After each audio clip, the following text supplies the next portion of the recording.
Hi, I'm Dana Obleman. This video is for my free sleep course for babies 13 to 24 months right here on YouTube. If you feel like you could use some more guidance, and check out Sleep Sense Plus, the link is in the description below.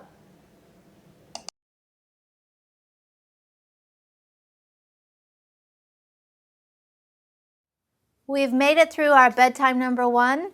What are we going to do when she wakes up in the night? That's going to happen. I mean, that's a given.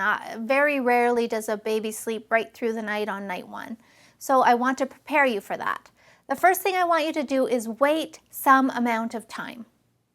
And the reason why I ask you to do that is because it's very common for children in this first year and into the second year of life to have a partial wake up in the night.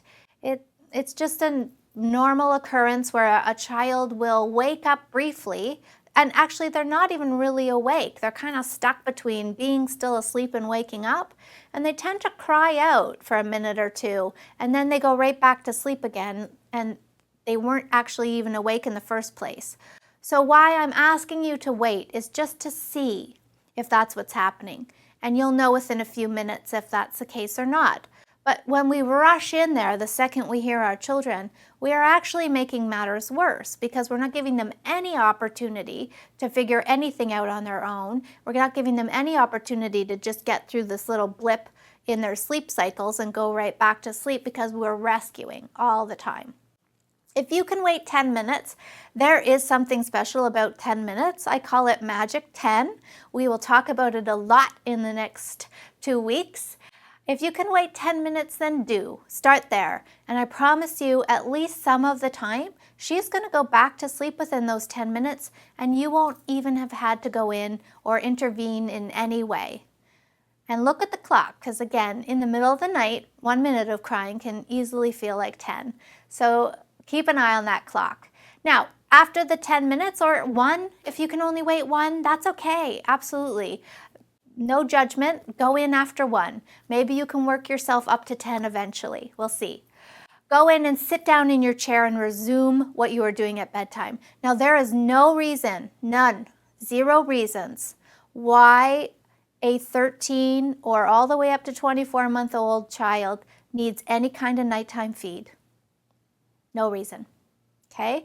Even if they're not a very good daytime eater. I hear this all the time. I'm still giving her a bottle in the middle of the night because she doesn't eat well during the day. Well, here's the good news.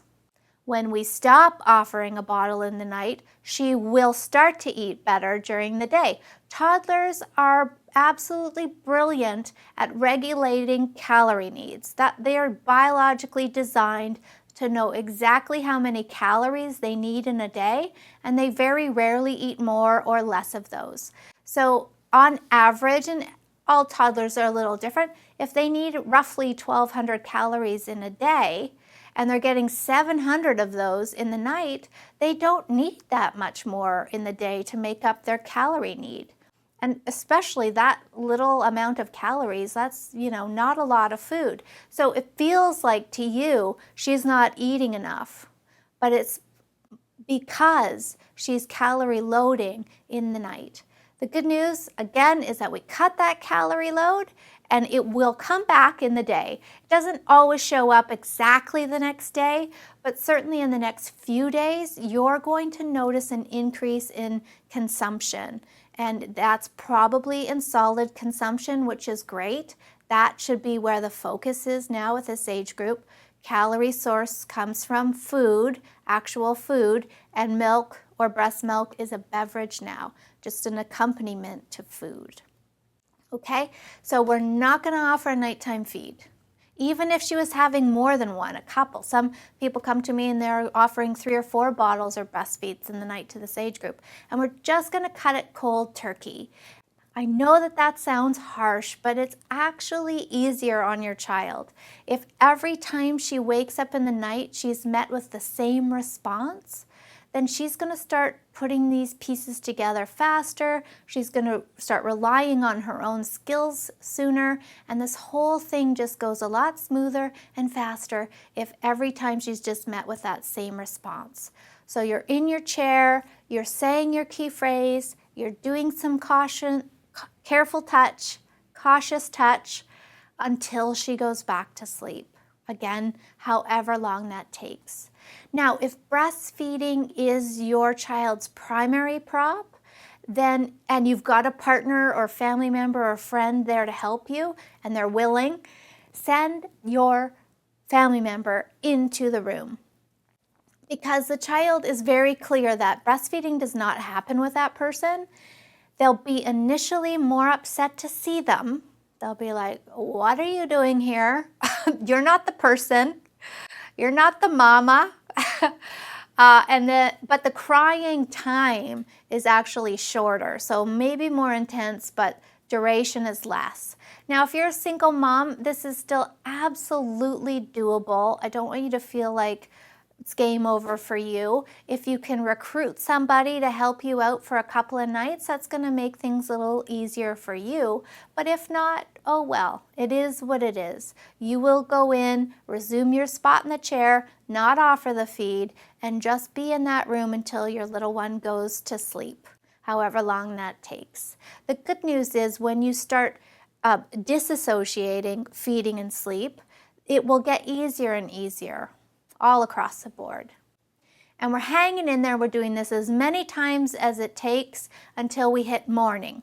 And morning is nothing before 6 a.m.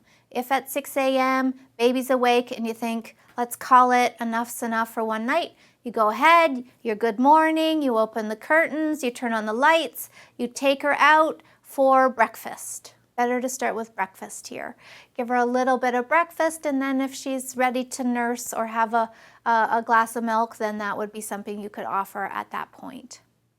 Okay, we're ready. We've got our routine. We've got our strategies for going into the night. Good luck tonight. This is the hardest night. Once you get through this, it's slowly downhill. I don't want to say it's all super fast, but it's a slow downhill. This is just the peak, the hardest night. So I know you can do it. You've made the choice. You've invested in the program. You've already watched as many videos as needed to get here. So I will see you in the morning. Good luck.